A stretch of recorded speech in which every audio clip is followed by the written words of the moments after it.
أعوذ بالله من الشيطان الرجيم بسم الله الرحمن الرحيم عليكم ورحمة الله وبركاته. وعليكم السلام ورحمة الله وبركاته. நமது மார்க்கம் என்ன? நமது மார்க்கம் இஸ்லாம். நம்மையும் இந்த முழு உலகத்தையும் படைத்தவன் யார்? நம்மையும் இந்த முழு உலகத்தையும் படைத்தவன் அல்லாஹ். மிக பெரியவன் யார்? அல்லாஹ் தான் மிக பெரியவன். நாம் யாரை வணங்குகின்றோம்? அல்லாஹ் ஒருவனை வணங்குகின்றோம். நாம் அல்லாஹ்வை எவ்வாறு வணங்குகின்றோம்?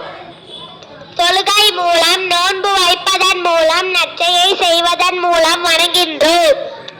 திருக்குர்ஆன் யாருடைய வேதம்? திருக்குர்ஆன் அல்லாஹ்வுடைய வேதம். இவ்வுலகில் படைக்கப்பட்ட முதல் நபி யார்? இவ்வுலகில் படைக்கப்பட்ட முதல் நபி ஆதம் அலைஹிஸ்ஸலாம் அவர்கள். இவ்வுலகில் படைக்கப்பட்ட கடைசி நபி யார்? இவ்வுலகில் படைக்கப்பட்ட கடைசி நபி முஹம்மது நபி ஸல்லல்லாஹு அலைஹி வஸல்லம் அவர்கள். அஸ்ஸலாமு அலைக்கும் வரஹ்மத்துல்லாஹி வபரகாத்துஹு. அலைக்கும் அஸ்ஸலாம் வரஹ்மத்துல்லாஹி வபரகாத்துஹு.